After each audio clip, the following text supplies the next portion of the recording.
ব্যক্তি থেকে পরিবার, সমাজ থেকে রাষ্ট্র, দেশ থেকে বিশ্ব সবকিছুর চালিকায় রাজনীতি। তাই রাজনীতির 10 দিক নিয়ে রাজকাহন। সাথে আছি নাজরিন মুন্নি।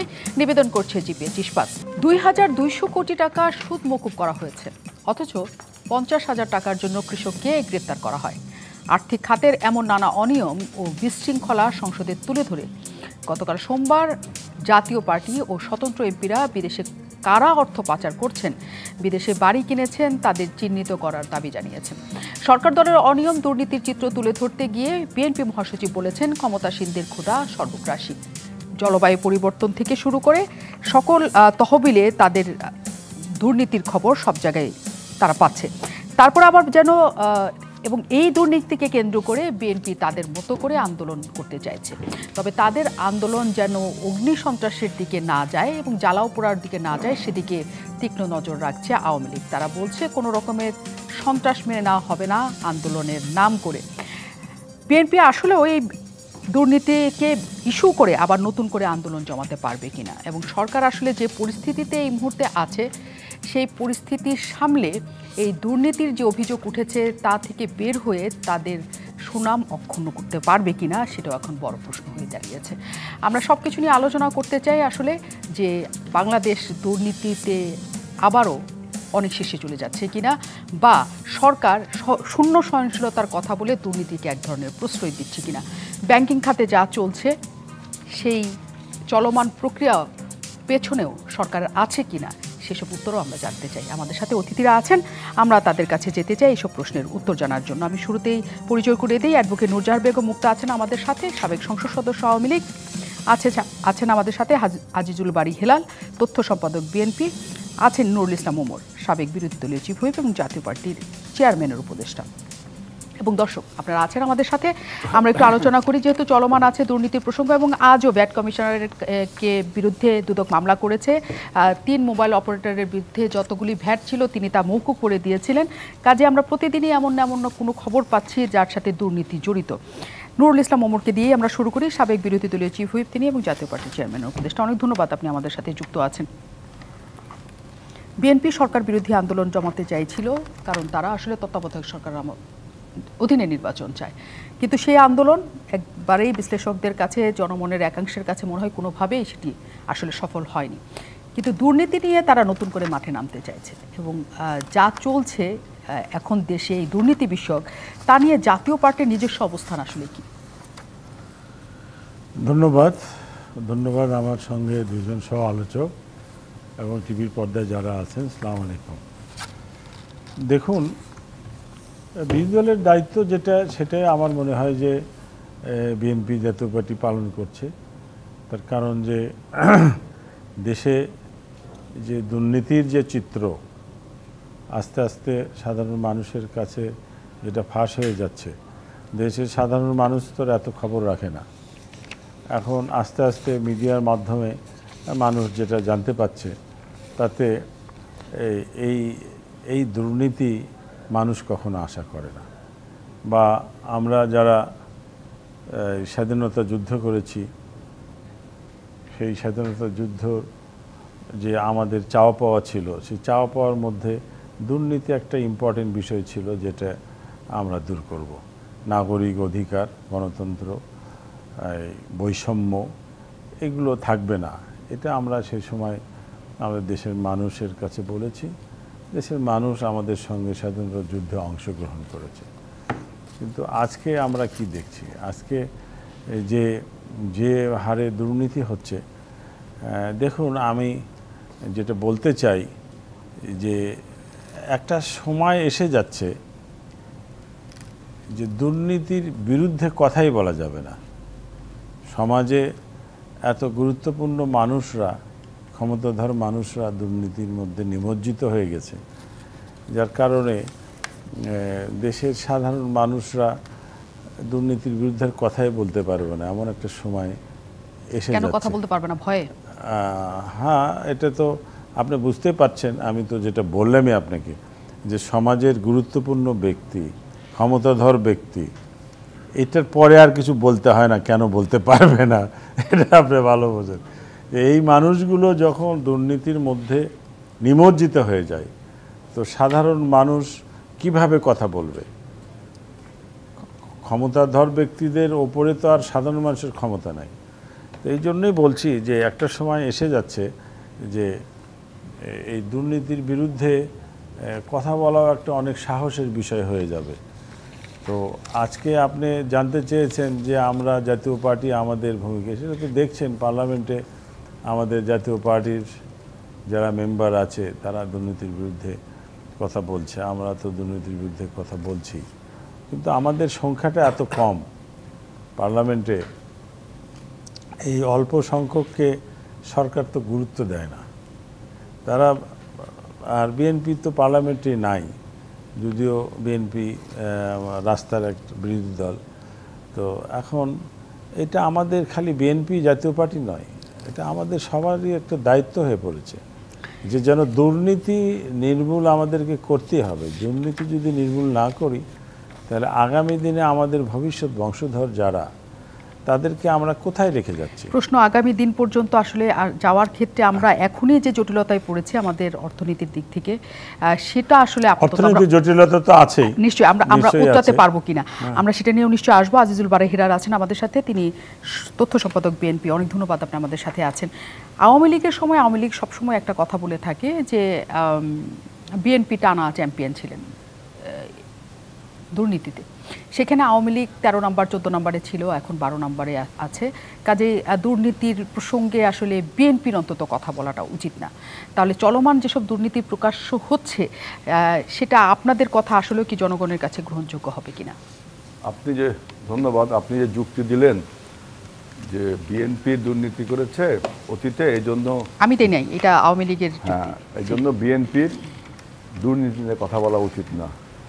তাহলে 1999 সাল বা 2000 সাল, অর্থাৎ ওই যে পরপর 4 বার না 3 বার চ্যাম্পিয়নের কথা বলেন না, ওই সময় প্রথম দুর্নীতি আওয়ামী লীগ করলো, তারপরের বার বিএনপির নামে উঠলো।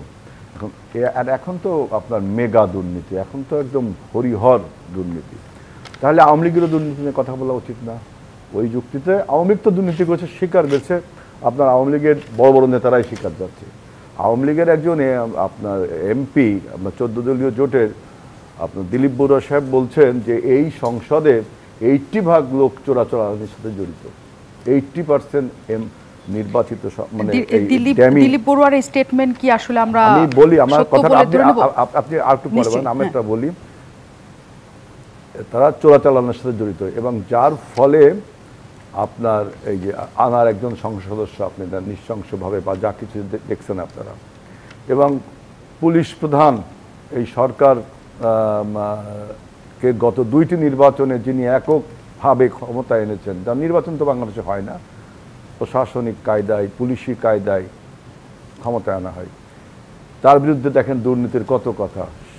সাবেক সেনা প্রধান, আমাদের বাংলাদেশের সার্বভৌমত্ব এবং স্বাধীনতার মূর্ত প্রতীক সেনাবাহিনী, সেই প্রতিষ্ঠানকে কালিমা লিপ্ত করলে একজন সাবেক সেনাপ্রধান এই সরকারকে টিকিয়ে রেখে ওই সময়। সুতরাং বলছি যে তাহলে আওয়ামী লীগও দুর্নীতি, কারণ আওয়ামী লীগ দুর্নীতিতে সবসময় আপনার বরপুত্র দুর্নীতি, আওয়ামী লীগেরও দুর্নীতি নিয়ে কথা বলা উচিত না। তাই এখন বাংলাদেশে শুধু যে দুর্নীতি হচ্ছে সেটার কারণে যে বাংলাদেশ পিছিয়ে পড়ছে তা না, বাংলাদেশে দুর্নীতির বিরুদ্ধে কথা বলতে গেলে ভাই যেটা বললো যে আমরা সংখ্যাই কম, আমরা কেন কথা বললে কি আসে, আসলে তা না। সরকার এমন একটা আইন করেছে যে সরকার, যেমন ডিএসএ, ডিজিটাল সিকিউরিটি অ্যাক্ট, এইটার আওতায় সরকার বিরোধী কোনো কথা বললেই আপনার বিরুদ্ধে মামলা, আপনার বিরুদ্ধে আদালত অবমাননা, বিভিন্ন কথা। তারপরে আদালত থেকে বলা হচ্ছে যে দেখেন এস আলমের মতো একটা এত বড় টাকা পাচারকারী একজনের, তার বিরুদ্ধে এখন তদন্ত করা যাবে না, এরকম একটা আইন করছে না। সুতরাং দুর্নীতিকে বিভিন্নভাবে এই সরকারই প্রশ্রয় দিচ্ছে, এবং এই সরকার দুর্নীতি করেই আর কি আপনার বাংলাদেশের অর্থনৈতিক অবস্থা একদম বিপর্যস্ত করে ফেলেছে। আপনার বাংলাদেশ ব্যাংকের টাকা একবার তো হ্যাক হলোই, লোপাট হলোই, আবার দেখলাম মাঝে আমি এখানে বলেছিলাম যে ইন্ডিয়ার একটা পত্রিকা বলছে এখান থেকে নাকি কত কোটি ডলার, অতএব এই সরকার শুধু দুর্নীতি না, লুটপাট করে, এই যে বাজেটটা দেখেন, এই বাজেট দেখলে বুঝতে পারবেন যে কিভাবে এই যে মানে সরকারি দলের যেহেতু সংসদে অন্য কোনো দল নেই, সবই সরকারি দল এবং সরকারের ডামি, তাই না? আপনি যাদের বলছেন যে সংসদের বিরোধী দল, এটা তো আপনার নাটকের মতো ডামি আর কি, বানালেন একজন বিরোধী দল। তারা মিলে কিভাবে আর কি উন্নয়নের বাজেটগুলো তছনছ করা যায়, যেমন উপকূল অঞ্চলে যে সমস্ত বাঁধ করা হয়েছে, সমস্ত বাঁধগুলো এবার সামান্য রিমালের আঘাতে ভেঙে চুরে কত লক্ষ কোটি টাকা ক্ষয়ক্ষতি হলো। সুতরাং দুর্নীতির কারণে শুধু বাংলাদেশ পিছিয়ে যাচ্ছে তা না, সরকারের জবাবদিহিতা নেই, যেহেতু নির্বাচিত না, তারপর দেশে গণতন্ত্র নেই, দেশে মানুষের ভোটাধিকার নেই, দেশে আপনার সুস্থ পরিবেশ নেই, আইন শৃঙ্খলা নাজুক অবস্থা। আপনার এই সমস্ত কারণে আপনার বাংলাদেশে এখন এই যে সরকার, এই সরকারকে তো মানুষ লুটেরা সরকার বলে, মানে চোরাচালানির সরকার বলে, আপনার ধোঁকাবাজ সরকার বলে। এই সরকারের এই পদত্যাগ ছাড়া, এই সরকারের পতন ছাড়া বাংলাদেশের কোনো উন্নয়ন সম্ভব না। পতন হলেই উন্নয়নটা কিভাবে সামনে আমরা দেখতে পাবো, আমি নিশ্চয়ই এই উত্তর আমি আপনার কাছ থেকে জানতে পারবো। তার আগে আমরা অ্যাডভোকেট নূরজাহান বেগম মুক্তার কাছে যাই। অনেক ধন্যবাদ, আপনি আমাদের সাথে যুক্ত আছেন। মূল অভিযোগের জায়গা আসলে শুরু হয়েছিল বোধহয় ব্যাংকিং খাতে যে সংকটটা তৈরি হয়েছিল সেখান থেকে, এবং পরবর্তীতে নানা ব্যক্তিগত দুর্নীতির খবর সেটার সাথে একসাথে মিশেছে। রাষ্ট্রায়ত্ত ব্যাংকগুলোতে যে খেলাপি ঋণ এবং তারা কোনো না কোনোভাবে সরকারের সাথে সম্পৃক্ত, এই অভিযোগ আওয়ামী লীগ সরকারের বিরুদ্ধে সবচেয়ে ব্যাপক এবং বড়। এই বিষয়ে আপনি কিছু বলতে চান কিনা? ধন্যবাদ আপনাকে, ধন্যবাদ আজকে দুজন বিশিষ্ট আলোচক এবং ডিবিসি চ্যানেলের দর্শকদেরকে। আসলে এতক্ষণ দুর্নীতি নিয়ে দুজনের বক্তব্য শুনলাম। ওনাদের বক্তব্য শুনে আমার প্রাসঙ্গিকভাবে কিছু প্রসঙ্গ আমার এসে পড়ে। সার্বিকভাবে দুর্নীতি নিয়ে কিন্তু আলোচনাটা চলছে, তো আমি ওনাদের মতো অত বিজ্ঞ আমি না, কিন্তু আমি প্রথমেই বলবো যে দেখুন, পৃথিবীতে দুর্নীতিতে সবচেয়ে শীর্ষস্থানীয় দুটো দেশের নাম হলো সুইজারল্যান্ড এবং মার্কিন যুক্তরাষ্ট্র। দুর্নীতি শীর্ষে, এবং আমি আপনাকে তথ্য দিতে পারবো। আচ্ছা, শুনি আমরা তথ্যটা। হ্যাঁ, তথ্যটা বিস্ময়কর তথ্য আমাদের কাছে। বিস্ময়কর তথ্য হওয়ার দরকার নেই। আপনি আমাদের বাংলাদেশের, আপনি দেখুন হেডলাইন, এই যে দর্শকও দেখুক, বিশ্বে দুর্নীতির শীর্ষে সুইজারল্যান্ড এবং যুক্তরাষ্ট্র। আপনি দেখেছেন আশা করি? হ্যাঁ, এটা আমাদের যুগান্তর পত্রিকায় বেরিয়েছে এটা। এখন কথাটা কেন বললাম, দেখুন দুর্নীতি এমন একটা জিনিস, এটা পৃথিবীর কোন দেশে নাই। হ্যাঁ, তবে এটা ঠিক দুর্নীতিকে নিয়ন্ত্রণে আনা যায়। দুর্নীতিকে আপনি দিনে দিনে রাতারাতি নির্মূল করতে পারবেন না। আর আজকে এই সরকারের আমলে সবচেয়ে উল্লেখযোগ্য বিষয় যেটা প্রত্যেকেই স্বীকার করবেন, যে এই সরকারের আমলে অন্তত দুর্নীতি করে কেউ পার পায় না, বিচারটা অন্তত হয়। কার বিচার হয়েছে? বিচার কার না হয়েছে? এই যে এখন আপনি সেনাপ্রধানের কথা বললি, আমি একটা নাম শুনি, আমি সেনাপ্রধানের কথাই বলি। তার কি বিচার হয়েছে? না, তার তো তদন্ত চলমান, তার বিরুদ্ধে তদন্ত এখনো পর্যন্ত চলমান নয়। বেনজির সাহেবের বিরুদ্ধে দুদক তদন্ত করছে, এবং যদি তদন্তে যদি প্রাইমা ফেসি মেড আউট হয়, যদি তাদের বিরুদ্ধে অভিযোগ পাওয়া যায়, অবশ্যই তারা আইনের আমলে আসবে। হ্যাঁ, সেক্ষেত্রে কিন্তু কোনো ছাড় দেওয়া হবে না। এবং এটা আমাদের দলের যিনি মাননীয় সভাপতি এবং আমাদের যিনি সাধারণ সম্পাদক, উনি বারবার বলেছেন, আমরাও বলি, হ্যাঁ, দুর্নীতিগ্রস্ত সে যেই হোক, যদিও আমরা এখনো পাই নাই তার, ওনারা যে দুর্নীতিবাজ এটা কিন্তু আমরা এখনো বলতে পারি না। যদি আমরা আইনের শাসনে বিশ্বাস করি, আইনকে শ্রদ্ধা করি, তাহলে আমরা কিন্তু বলতে পারি না ওনাদের বিরুদ্ধে অপরাধ প্রমাণ হওয়ার আগ পর্যন্ত ওনাদেরকে দুর্নীতিগ্রস্ত বলতে পারি না। ওনারা, আমি বলি, আপনি শেষ করতে দেন একটু, ওনারা দুজনেই ছিলেন চৌকস এবং দক্ষ কর্মকর্তা, এবং ওনারা স্বাভাবিকভাবেই ওনাদের নিয়ম অনুযায়ী ওনারা প্রমোশন পেয়েছেন, দায়িত্ব পালন করেছেন। এখন ওনারা যদি দুর্নীতি করে থাকেন, তাহলে ওনারা যখন দায়িত্বে ছিলেন, তাহলে তখন এই অভিযোগ আসেনি কেন? এখন কেন আসলো এই অভিযোগ? তখন কেন আসে না এই অভিযোগটা? এটা আমার একটা প্রশ্ন। আরেকটা কথা হলো, না মানে আরেকটা কথা, না আসাতে এখন আসাতে কি সংকট? না, তখনও তো আসতে পারতো, তখন কেন আসলো না? কারণ তাহলে আমাদের জন্য অসুবিধা হতো না। আমি আপনাকে বলি, শেষ করি না, নুরুল ইসলাম ওমর একটা কথা বলেছে, শুধু লাইনটা আমি বলি। তিনি বলেছেন এমন মানুষজন দুর্নীতির সাথে যুক্ত যাদের নাম নিতেও মানুষ ভয় পায়। এখন আপনার প্রশ্নের উত্তর আপনি পেলেন কিনা, যে তাদের কেন আসেনি? নো, আমি এই কথা বিশ্বাসী না। কারণ এই সরকারের আমলে যখনই যার বিরুদ্ধে, আপনি আরেকটা কথা বলেন, যেমন ধরুন আজকে, ঠিক আছে আমি কাউকে ডিফেন্ড করছি না, আজকে বেনজির সাহেবের বিরুদ্ধে এত কিছু বলা হচ্ছে, দুর্নীতি নিয়ে এত কিছু বলা হচ্ছে। ডক্টর মোহাম্মদ ইউনূস, যিনি নোবেল বিজয়ী, তার বিরুদ্ধে কি দুর্নীতির মামলা চলমান নাই? হ্যাঁ আছে, তো সেটা নিয়ে কেন আমরা টকশোতে আলোচনা করি না? করেছি, কিন্তু এইটা নিয়ে কেন এত হটকেকের মতো হচ্ছে বেনজির সাহেবকে নিয়ে? ডক্টর মোহাম্মদ ইউনূস উনি শান্তির জন্য নোবেল প্রাইজ পেয়েছেন, ওনার বিরুদ্ধে গ্রামীণ ব্যাংক মামলা করেছে অনিয়ম এবং দুর্নীতির প্রমাণ সহ, ওনার বিরুদ্ধে শ্রমিক কর্মচারীরা তাদের 25 লক্ষ 22 লাখ টাকা আত্মসাতের অভিযোগে মামলা করেছে, দুর্নীতি দমন কমিশনে মামলা চলছে, তাহলে সেইটাও তো একটা দুর্নীতি। আমি কথাটা কেন বললাম, আলোচনা করি, নিউজ করি, লাইভ করি, সবই করি। হ্যাঁ, আমি সেটাই বলছি। তাহলে আজকে বেনজির সাহেবের কথা বলা হচ্ছে বা অন্যান্যদের কথা বলা হচ্ছে, সেই কথাগুলো কিন্তু আসছে না। আমি এর মানে এই না যে বেনজির সাহেবদের কথা আসবে, অবশ্যই আসবে। আমার কথা হলো দুর্নীতি যেই করুক আমার দল থেকে, কারণ বেনজির সাহেব তো আর আমার আওয়ামী লীগের কেউ না, বা সাবেক সেনাপ্রধানও আমাদের আওয়ামী লীগের কেউ না, ওনারা কর্মকর্তা ছিলেন। ওনাদের কাজে যদি বা আমার দলেরও যদি কেউ হইতো, অবশ্যই তার বিরুদ্ধে যদি প্রমাণিত হয় অভিযোগ, অবশ্যই সে শাস্তি পাবে। কিন্তু আমরা দেখেছি, শুনুন আমাকে আরেকটু বলতে দেন, আমরা দেখেছি বাংলাদেশের দুর্নীতির উৎকৃষ্ট উদাহরণ, যেই কথাটা আমরা বলি বিএনপির আমলে আমরা দেখেছি 2001 থেকে 2006 পর্যন্ত, এবং বাংলাদেশের একজন রাজনীতিবিদ সর্বপ্রথম যে কিনা মার্কিন যুক্তরাষ্ট্রের নিষেধাজ্ঞার আওতায় পড়েছে সে হলো তারেক জিয়া। এবং যখন সেনা তত্ত্বাবধায়ক সরকার যখন ক্ষমতায় ছিল তখন এই দেশের রাষ্ট্রদূত ছিল হ্যারি কে টমাস, গীতা পাসি। ওনারা আপনার সময় আমি ডিস্টার্ব করি নাই, আপনার সময় আমি ডিস্টার্ব করি না, আপনার সময় আপনি বলবেন। তখন এই তারেক জিয়া সম্পর্কে রিপোর্ট দিয়েছিল, যেটা উইকিলিক্সের তথ্যে ফাঁস হয়েছে, যে তারেক জিয়া একজন নিষ্ঠুর, দুর্নীতিগ্রস্ত, অশিক্ষিত এবং অর্থলিপ্সু। আমি আপনাকে তথ্য দিচ্ছি, এই বলে প্রতিবেদন আপনার সময় আপনি বলেন এই প্রতিবেদন দেওয়া হয়েছে। এখন আমার কথা হলো, পরবর্তীতে যখন বাংলাদেশে যখন উনি মুসলেখা দিয়ে যখন বিদেশ যাবেন, তখন প্রথমে আমি বলছি আজিজুল বারী হেলাল যেহেতু আপনার কাছ থেকে আমি জানতে চাচ্ছি, আমি সেটা বলবো, আমার কথা শেষ করি। ওনার সময় আমি ওনাকে কিন্তু আমি বলতে দিব না কিছু, উনি যদি আমার সময় ডিস্টার্ব করেন আমি ওনার সময় ডিস্টার্ব করব, শান্তভাবে আলোচনা করব। উনি আমার সময় শান্তভাবে আসবে, উনি বলবে, আমি বলি। তারপর যখন অবশ্যই আমি অপ্রাসঙ্গিক সেটা আপনি বলেন, তারপর উনি যখন 1-11 যখন মুসলেখা দিলেন যে উনি আর রাজনীতি করবেন না, তখন উনি প্রথম চেষ্টা করেছিল আমেরিকা যাওয়ার জন্য, কিন্তু আমেরিকাতে ওনার নিষেধাজ্ঞা বলে উনি তখন গিয়েছেন ইউকেতে। হ্যাঁ, এটা দিচ্ছি কোথায় পেয়েছি, এই হলো বেগম খালেদা জিয়া 400 সুটকেস নিয়ে বিদেশে গিয়েছে, খাওয়া ভবন। তারপরে ওনাদের যে পুলিশ, ওনাদের যে আইজিপি ছিলেন আশরাফুল হুদা, ওনাদের আপনি বলেন, আপনার সময় বলেন, আপনি তো বলবেন আমি অ্যাডভোকেট মোর্চার দুর্নীতিতে 5 বার চ্যাম্পিয়ন আমি আমার সময় আমি কথা বলি, আমরা থেকে শিখতে হবে না, আমরা একটা জানি আপনি কেন আমাদের 5 বার চ্যাম্পিয়ন করতে বাংলাদেশকে, অবশ্যই অ্যাডভোকেট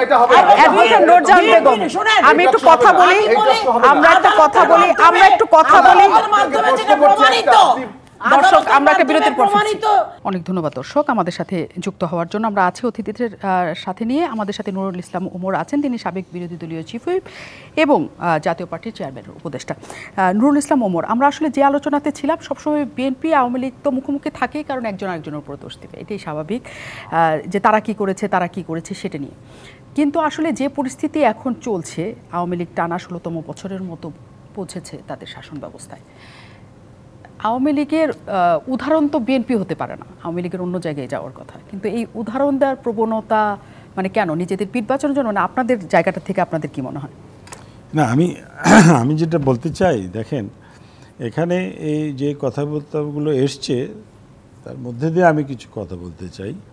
সেটা হলো যে আওয়ামী লীগ বলছে যে বিএনপির দুর্নীতির বিরুদ্ধে কথা বলা উচিত নয়, তাদের আমলে দুর্নীতি হয়েছে।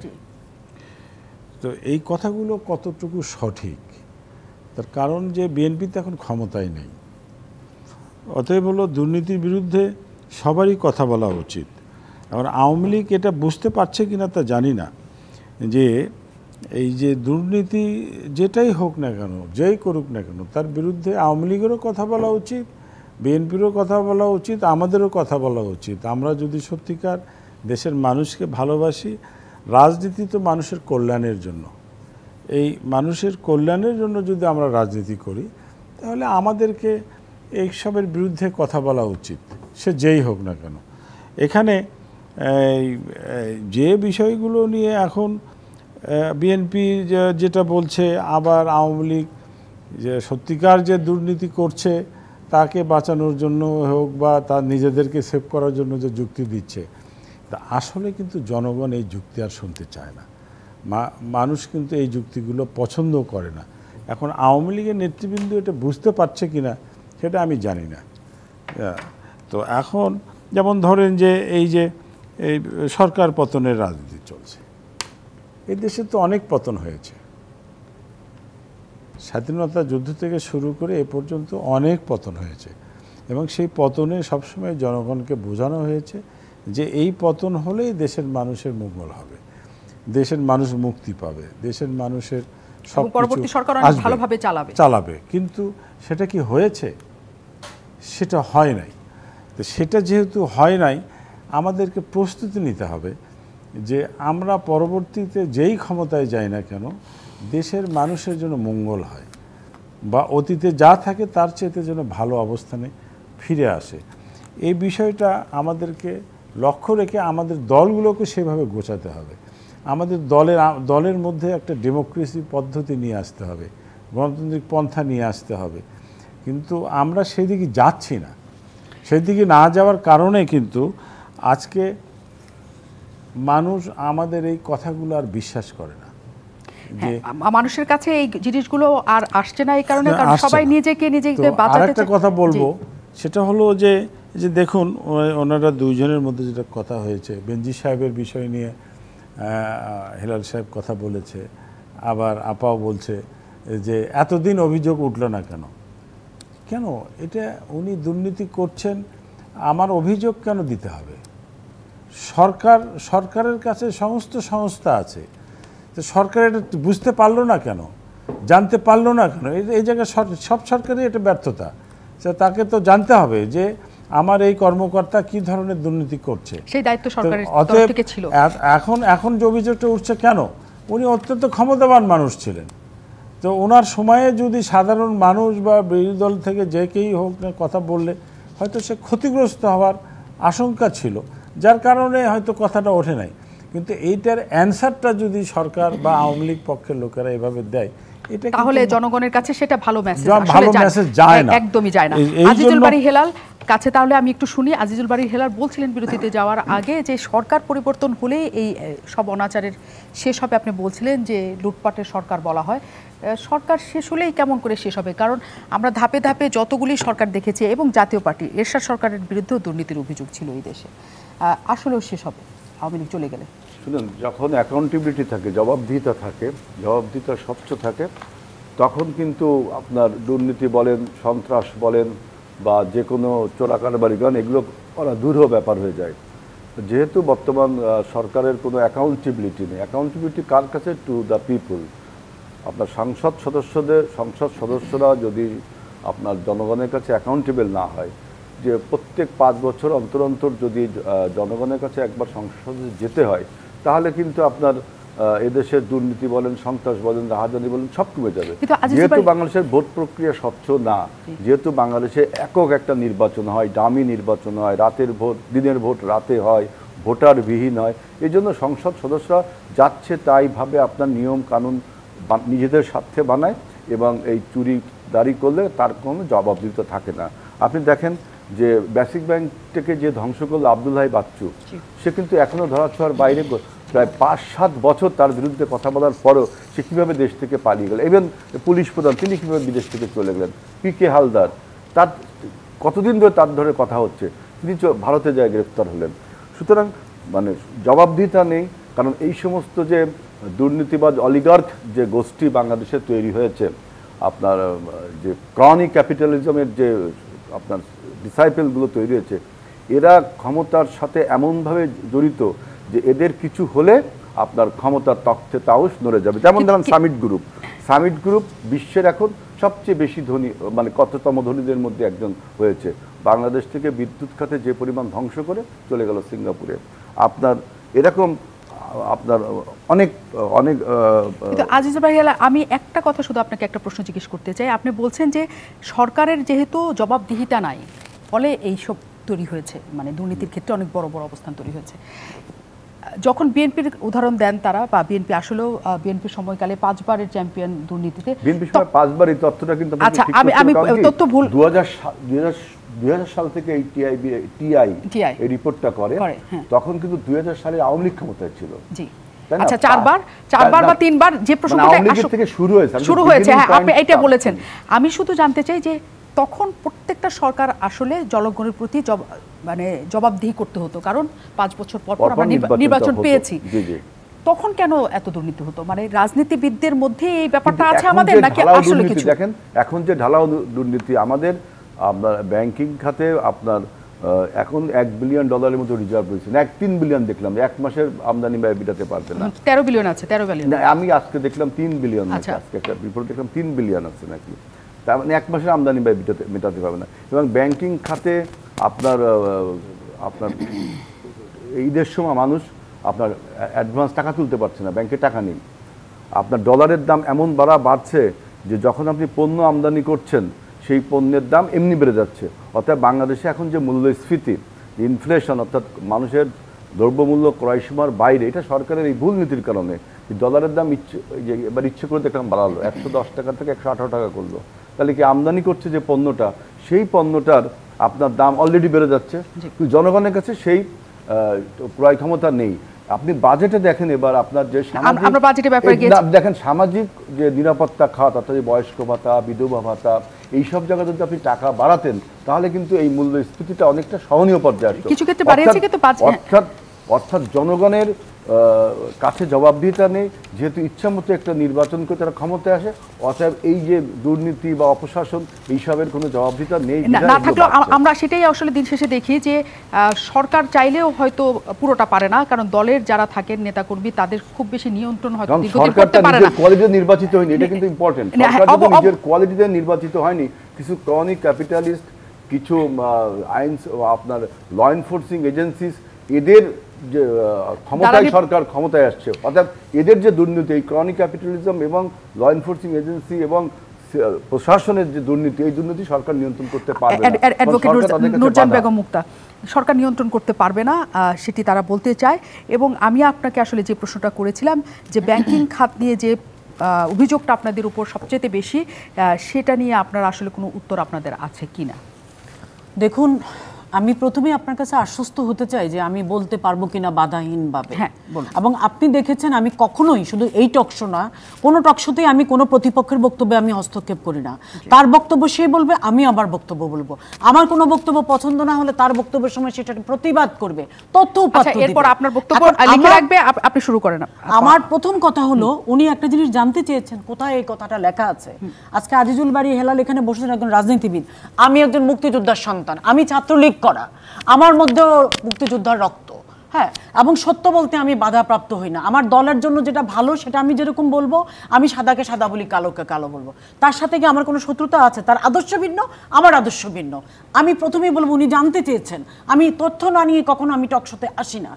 মার্কিন স্বার্থের জন্য ভয়ঙ্কর ক্ষতিকর তারেক রহমান, হ্যাঁ, 25শে মে 2023, 2021 আপনি যদি দেখতে চান দেখতে পারেন, এবং এখানে জনগণ যদি দেখতে চায় দেখতে পারে। সেখানে পরিষ্কারভাবে বলা আছে, আপনি আমার সময়টা দিয়েন। যুক্তরাষ্ট্রে নিষিদ্ধ বাংলাদেশের প্রথম রাজনীতিবিদ হলেন বিএনপির ভারপ্রাপ্ত চেয়ারম্যান তারেক রহমান। প্রায় 15 বছর আগে নিষেধাজ্ঞা জারির সময় তিনি ছিলেন দলটির ভাইস চেয়ারম্যান। উইকিলিক্সের ফাঁস করা দলিলে এই তথ্য বেরিয়ে এসেছে, এটাই তো সোর্স। কারা বলছে আপনি শুনেন আগে। যুক্তরাষ্ট্র উল্লেখ করেছিল তারেক রহমান ভয়ঙ্কর রাজনীতিক এবং দুর্নীতি ও চুরির মন মানুষ, বাংলাদেশ জার্নাল, ও চুরির মন মানসিকতা সম্পন্ন সরকারের প্রতীক হিসাবে তাকে বাংলাদেশে মার্কিন স্বার্থের প্রতি হুমকি হিসেবে দেখেছিল ঢাকাস্থ মার্কিন দূতাবাস। 2008 সালের 3রা নভেম্বর বাংলাদেশে নিযুক্ত মার্কিন রাষ্ট্রদূত জেমস এফ মরিয়টির ওয়াশিংটনে পাঠানো এক তার বার্তায় তারেক রহমানকে এভাবেই বর্ণনা করা হয়েছিল। বার্তায় তারেকের যুক্তরাষ্ট্রে প্রবেশ নিষিদ্ধ করার সুপারিশ করা হয়। 2011 সালের 30শে আগস্ট সারা জাগানো ওয়েবসাইট উইকিলিক্সের ফাঁস করা গোপন মার্কিন নথি থেকে তথ্য পাওয়া যায়। এসব তথ্য আমরা শেষ করলাম। আপনি আমাকে পরে সময় দিয়েন না। মরিয়াটির পাঠানো তার বার্তায় বলা হয় মার্কিন দূতাবাস মনে করে রাজনৈতিক দুর্নীতির অভিযোগে কুখ্যাতি পাওয়া তারেক যুক্তরাষ্ট্রের স্বার্থের জন্য ভয়ঙ্কর ব্যক্তি। যুক্তরাষ্ট্রের বিভিন্ন গণতান্ত্রিক প্রতিষ্ঠান এবং বৈদেশিক সহায়তা লক্ষ্যমাত্রার ক্ষতি সাধন করতে পারেন তিনি।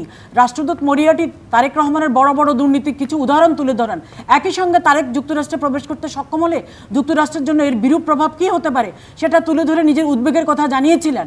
এবং তারেক রহমানের দুর্নীতি আমি একটু থামাই আপনাকে, একটু শেষ করি আমি এই কথাটা বলে, লাস্টে শেষ করি এই কথাটি বলে যে তারেক রহমানকে সাবেক প্রধানমন্ত্রী খালেদা জিয়ার দুষ্ট এবং ভয়ঙ্কর পুত্র অভিহিত করে মার্কিন রাষ্ট্রদূত লেখেন 2007 সালে দুর্নীতি বিরোধী অভিযানে তারেক গ্রেফতার হন। এর পরের বছর 3রা সেপ্টেম্বর তিনি জামিনে মুক্তি পান এবং 11ই সেপ্টেম্বর চিকিৎসার জন্য যুক্তরাজ্যে যান। আরো অনেক কিছু আছে, আপনি তো আমাকে থামাইলেন। আপনি সবসময়, আমি বলতে চাই আমি একটা কথা বলি, আমি আমার কথা আপনি যেটা বলবেন যে আমাদের আমলে হচ্ছে কিনা, হ্যাঁ ঠিক আছে, আমাদের আমলে দুর্নীতির অভিযোগ কি আসতেছে না? আসতেছে, কিন্তু আমরা কি চুপচাপ বসে আছি? আমরা তো সেগুলো তো চলমান প্রক্রিয়া। ডক্টর ইউনূসের বিরুদ্ধে তো সেও তো দুর্নীতি বিরুদ্ধে তার মামলা চলমান আছে এখন। সেটা সেও তো একজন নোবেল লরিয়েট এবং অনেক সময় বিদেশ থেকেও তার জন্য বিবৃতি এসেছে যে তার বিরুদ্ধে মামলাটা প্রক্রিয়া বন্ধ করার জন্য অথবা অন্য খাতে নেওয়ার জন্য। কিন্তু আইন তো সবার জন্য সমান। পৃথিবীর আরো অন্যান্য দেশে, বেলারুশ থেকে শুরু করে আরো অন্য দেশেও কিন্তু লরিয়েটটা শাস্তিপ্রাপ্ত পেয়েছেন, 10 বছরের সাজা পেয়েছেন। আমার কাছে তাদের নাম দামও আছে।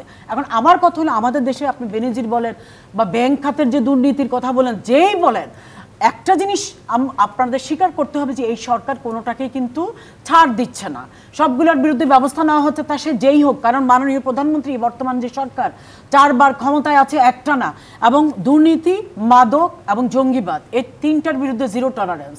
হ্যাঁ, আমরা সবকিছুকে একদম যদি আমরা জিরো টলারেন্স বলি, নিয়ন্ত্রণে আমরা অন্তত আনতে পারবো, আমরা নির্মূল করতে না পারি, এটা হলো সবচেয়ে বড় কথা। অ্যাডভোকেট নুরজাহান বেগম মুক্তা, আমি দুবার আপনাকে একই প্রশ্ন করে আমি একবার উত্তর পেলাম না আপনার কাছ থেকে।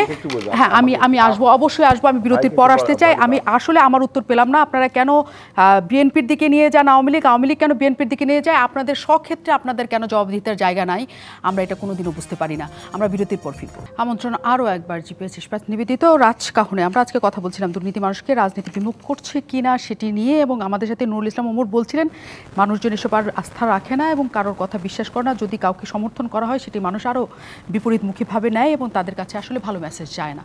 কিন্তু এটি কি মানুষকে বেশি রাজনীতি বিমুখ করছে কিনা, একটা ছোট্ট করে 2টা লাইন চাই। না, ঠিক আছে, মানুষ রাজনীতি বিমুখ হয়ে যাচ্ছে, এটা অস্বীকার করা যাবে না। মানুষ ভোট বিমুখ হয়ে যাচ্ছে, এটা অস্বীকার করা যাবে না। আমরা যারা রাজনীতি করছি, আমরা বলি মানুষের কল্যাণের জন্য রাজনীতি করছি, কিন্তু আসলে আমাদের কথাবার্তা, আমাদের চলাফেরার মধ্যে এই জিনিসগুলো এখন মানুষ দেখতে পাচ্ছে না। যেমন আপনাকে বলি, দেখেন, আমি তো সেই 68-এ ছাত্র রাজনীতি করেছি। হয়তো আমার কথাগুলো আপনাদের এখন ভালো লাগবে না, পুরনো কথা। সেটা হলো যে আমরা বেসিক ডেমোক্রেসির বিরুদ্ধে আন্দোলন করেছি সেই সময়ে। কেন করেছি? তখন বেসিক ডেমোক্রেসি ছিল যে প্রেসিডেন্ট নির্বাচিত হতো ইউনিয়ন পরিষদের মেম্বার দ্বারা, তারা ভোটার ছিল। ইউনিয়ন পরিষদ জনগণের ভোটে নির্বাচিত হইতো মেম্বাররা, তারা আবার ভোট দিয়ে প্রেসিডেন্ট বাড়াইতো। কিন্তু এটার বিরুদ্ধে কেন আমরা আন্দোলন করলাম? ওই সময়ে এই পূর্ব পাকিস্তানে ফাতেমা জিন্নাহ আর আইয়ুব খান 2জন ক্যান্ডিডেট ছিলেন, কায়েদে আজমের বোন। পূর্ব পাকিস্তানে এত জনসমর্থন ছিল ফাতেমা জিন্নাহর যে যারা মেম্বার নির্বাচিত হয়েছে তারা জনগণের কাছে ওয়াদা দিয়ে এসেছিল যে আমাকে নির্বাচিত করেন, তাহলে আমরা ফাতেমা জিন্নাহকে ভোট দেব। জনগণ ভোট দিয়েছিল। কিন্তু দেখা গেল যে আইয়ুব খান এই মেম্বারদেরকে টাকা দিয়ে, ঘড়ি দিয়ে, বিভিন্ন কিছু দিয়ে ভোটগুলো কিনে নিয়ে উনি রাষ্ট্রপতি হয়ে গেল। আমরা এই দেশের সমস্ত বিরোধী দলেরা ঐক্যমত পোষণ করলাম যে বেসিক ডেমোক্রেসি চলবে না। আজকে আমরা কি করছি? আজকে আমাদের এই নির্বাচনে কি হচ্ছে? আপনি দেখেন, কিছুদিন আগে জেলা পরিষদের নির্বাচন হয়েছে, শোনেন একটু। না, আমার কাছে 3 মিনিট সময় আছে। আচ্ছা, আমি 1 মিনিট সময় দেন। নির্বাচন হয়েছে ওপেন, এই তো চেয়ারম্যান মেম্বাররা ভোটার ছিল। 1 লক্ষ টাকা করে, 1.5 লক্ষ টাকা করে, 2 লক্ষ টাকা করে ভোট কিনে নিয়ে নির্বাচন ব্যবস্থার একটা। এখন আমরা যে নির্বাচন করছি সেখানে কোটি কোটি টাকা ব্যয় করতে হচ্ছে। তো সব ক্ষেত্রে বোধহয় না, সব ক্ষেত্রে আমরা সেই আলোচনাটা আরেকদিন কিছু ক্ষেত্রে না হোক, আপনি 100-র মধ্যে 151টা ভোট পেলেই নির্বাচিত হয়ে যাচ্ছে। নির্বাচন নিয়ে আলোচনা করব, আপনার ওই কথাটাই আমরা নেই যে জনগণ আসলে নির্বাচন বিমুখ অনেক ক্ষেত্রেই হচ্ছে। নির্বাচন একটা কারণ ছিল, জনগণের কথা রাজনীতিবিদরা ভাবে না, সেটাও ছিল। আজিজুল বারী হেলাল, আপনি বলতে চাচ্ছিলেন? আগে আপনারা দেখছেন যে মেটা, ফেসবুক যে কিনেছে মেটা, বাংলাদেশের কত 150টা অনলাইন প্রতিষ্ঠান যারা আওয়ামী লীগ ভিত্তিক অনলাইন প্রতিষ্ঠান ভুয়া এবং গুজব ছড়ায় সেটা বন্ধ করে দিয়েছে এবং তার বিরুদ্ধে প্রতিবাদ করেছে। এটা এই তথ্যটা বাংলাদেশের সব পত্রিকা আছে, সবাই জানে, তাই না? বাংলাদেশ জার্নাল, এইটা কি কোনো অথেন্টিক সোর্স হলো? বাংলাদেশ জার্নাল কি এই মেটার বাজেয়াপ্ত তালিকাভুক্ত কি রয়েছে? বাংলাদেশ জার্নাল একটা কথা লিখে দিল, সেইটা আপনার দলিল হয়ে গেল, এরকম কথা দেখেন। এর থেকেও যেমন আল জাজিরা একটা প্রতিবেদন করেছিল প্রাইম মিনিস্টার ম্যান, ওইটার কি হবে? ওইটার সত্য মিথ্যার কী হবে? সুতরাং আপনি এখন আপনাদের ওই যে বাজেয়াপ্ত একটা অনলাইন পোর্টালে একটা নিউজ ছেপেছে, এরকম তো বহু বাংলাদেশে অনলাইন, এটা অথেন্টিক কোনো সোর্স না।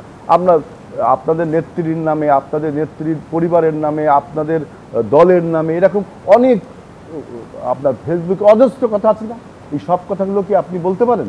আপনি বাংলাদেশ জার্নালের একটা রেফারেন্স দেন, এটা তো কোনো অথেন্টিক সোর্স না।